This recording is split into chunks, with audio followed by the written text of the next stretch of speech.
تو میں آپ کو آج ایک قصہ سناتی ہوں ایک خاتون کا، ایک نیک خاتون جس نے اپنے بیٹے کو شادی سے پہلے کچھ نصیحتیں کی۔ وہ کہتی ہے، ایک نیک سیرت عورت ہے، اس کے بیٹے کا نکاح ہونے والا ہے اور وہ اس کو کیا تربیت دے رہی ہے۔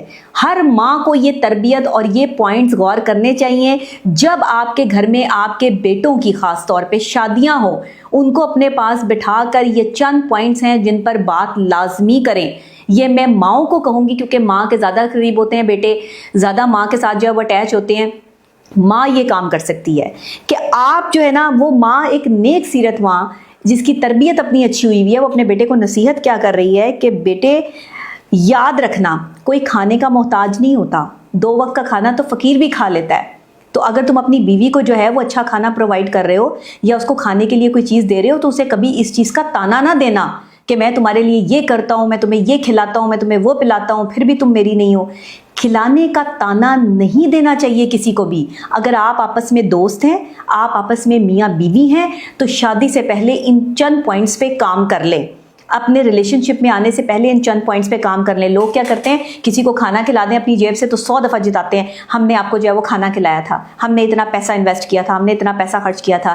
یہ آپ کے ریلیشن شپ کو ڈیمیج کرتا ہے، اور بیویوں کو ایسے تانے نہیں دینے چاہیے، کیونکہ اسلام کہہ رہا ہے کہ بیوی کو اچھا کھلانا، پلانا، پہنانا یہ مرد کا اختیار ہے، یہ شوہر کو اختیار دے دیا ہے، بیوی کا بھی اور بچوں کا بھی محافظ بنا دیا اللہ نے۔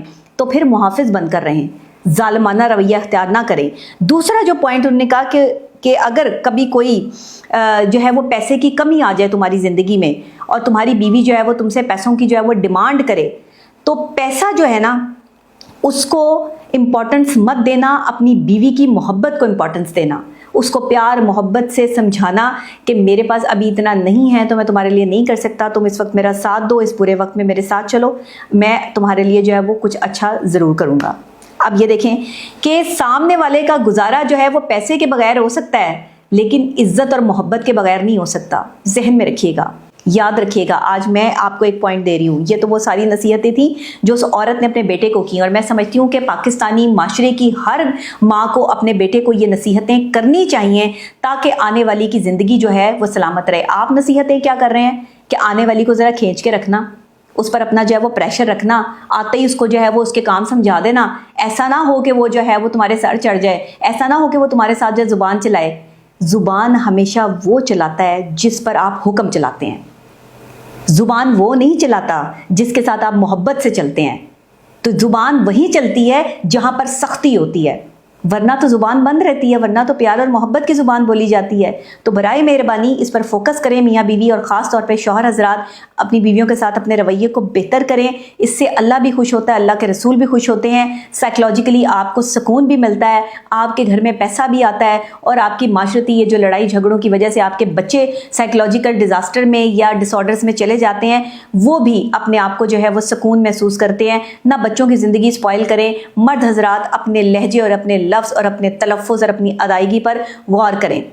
مرد ایک شوہر ضرور ہو سکتا ہے لیکن مرد ایک بیوی کا محبوب نہیں ہے، خاص طور پہ پاکستان میں تو نہیں ہے۔ تو مرد سوچیں کہ وہ اپنی بیوی کے محبوب کیوں نہیں ہیں۔ محبوب بننے کے لیے محبوب والی باتیں ہونی چاہیے، آپ میں محبت ہونی چاہیے، عاجزی ہونی چاہیے، الفاظ کے اندر جو ہے وہ الفاظ کا چناؤ محبت اور انکساری کے ساتھ ہونا چاہیے بیوی کے ساتھ۔ اگر آپ نہیں کریں گے، آپ اس سے چڑیں گے، آپ اسے بھاگیں گے، تو وہ آپ کو کبھی محبت نہیں دے گی۔ آپ اس کے شوہر تو ہو سکتے ہیں لیکن آپ اس کے محبوب نہیں ہو سکتے۔